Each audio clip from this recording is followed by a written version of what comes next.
NXT and 205 Live. 205 Live was a good show. I enjoyed all four matches. Well, three, and storyline development on another one, but another feud, I should say.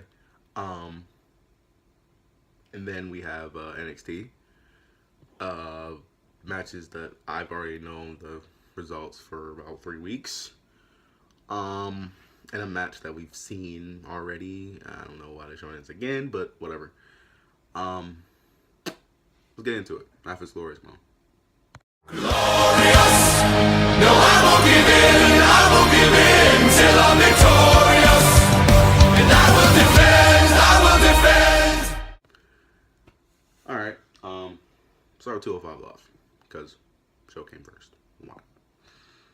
Start off the return of Tajiri, the Japanese buzzsaw, against Sean Maluta. I'm personally a fan of Sean Maluta. I do think he's very talented. I was very impressed with what I've seen of him so far in WWE. I need to go out and find some of his matches outside WWE because I'm pretty sure I'll be impressed, even more impressed by that. But his match Kota Ibushi made me a fan. We all know Tajiri is gonna win. He did all the all his normal stuff. He won with the buzzsaw kick. After the match, Brian Kendrick came out after the match, talked about we're pioneers of this and we have done this forever, and he offered a handshake. Tajiri spit in his face with a green mist. So the green mist made a return. It was nice to see. Brian Kendrick sold it great. And yeah. We had a little hype, a little video package about Tony Nese. Then we had Jack Gallagher versus Tony Nese. I thought they were gonna have Nese do the job here, which wouldn't have really made sense to me because it's like you just had a video package of hyping him up and all the things he can do and showing his CWC highlights, stuff like that. And so it didn't make sense for him to lose. But it ended up being Rhea Daivari comes out and hits Jack Gallagher with a chop block to the back of his knee. Ends up with attacking Jack, which I actually enjoy this feud. I'm not gonna sit here in front for y'all. I do enjoy this feud between Gallagher and Daivari. It's one of my favorite feuds in WWE going on currently. I'm just gonna say that because with the cruiserweights, it's not like you got the corny thing going on between Dar and Cedric Alexander, who's basically fighting over Alicia Fox, or Fox, as Dar would say.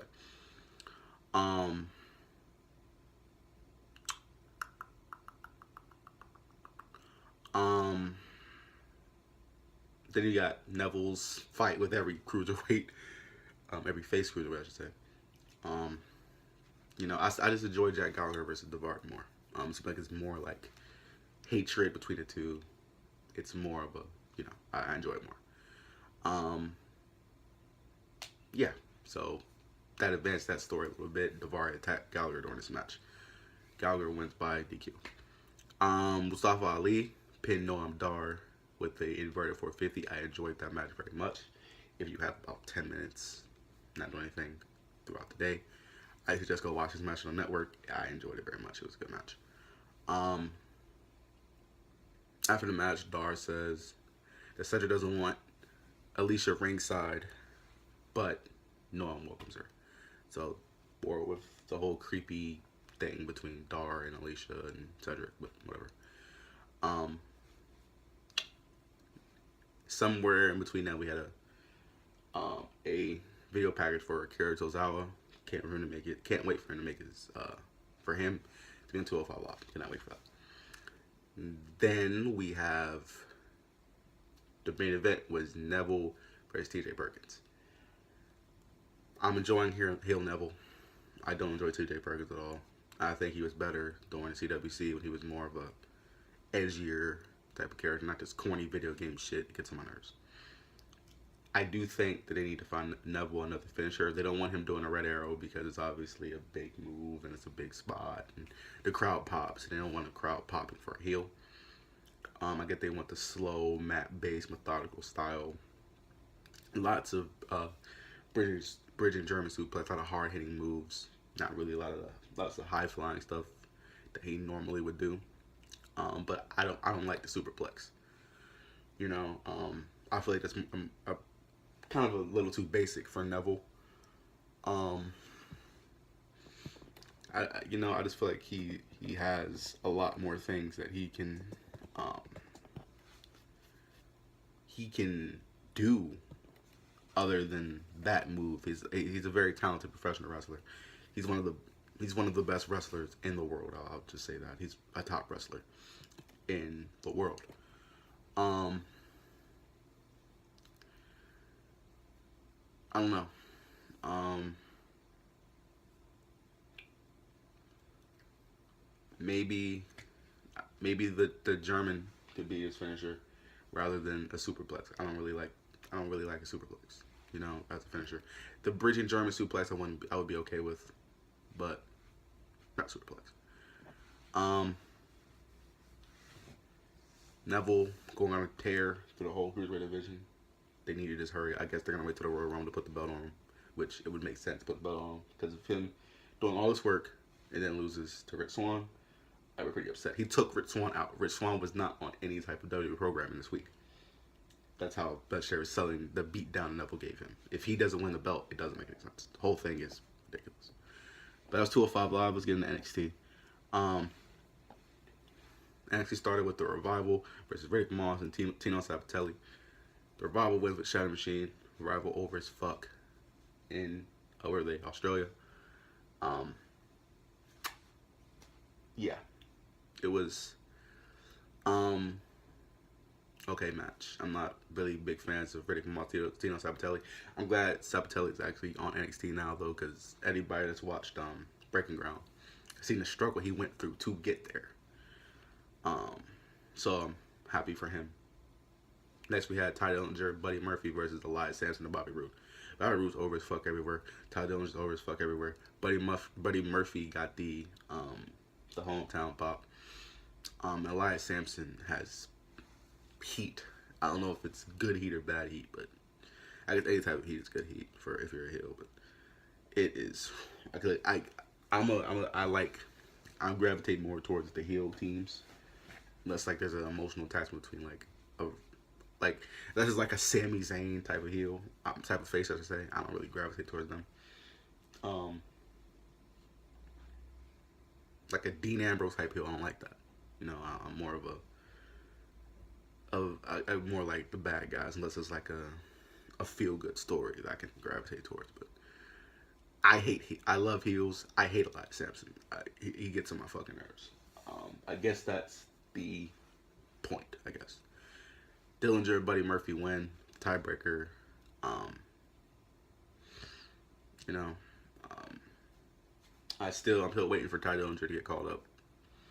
I don't really think that there's anything for him left to do, except in NXT, there's nothing left for him to do. All he needs to do now is just they probably should put the belt on him, but in between the hot reigns of Nakamura was white hot right now.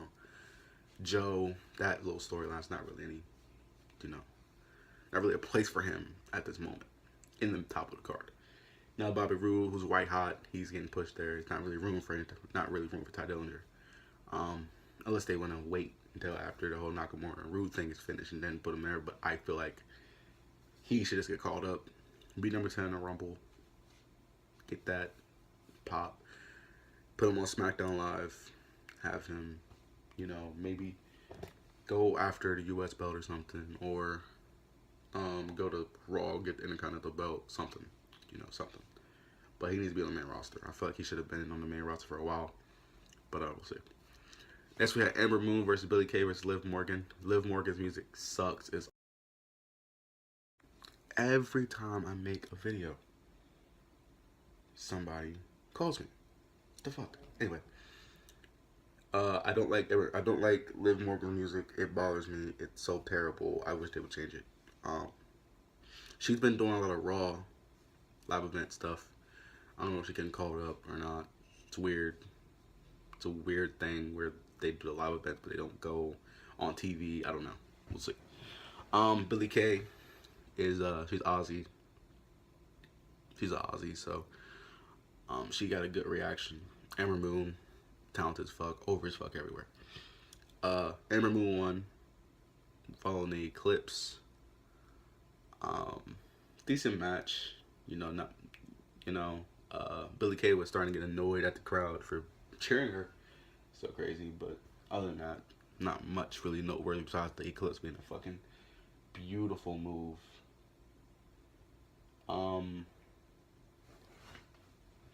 What's next?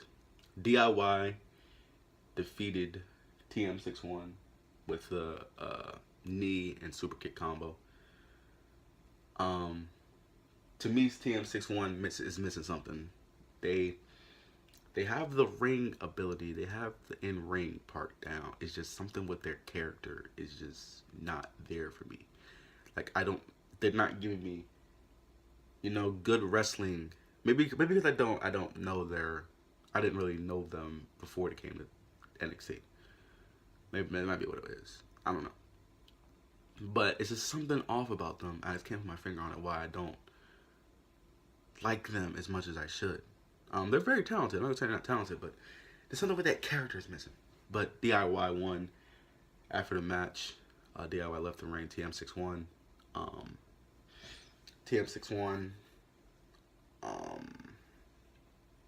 got the applause at the end from their hometown fans.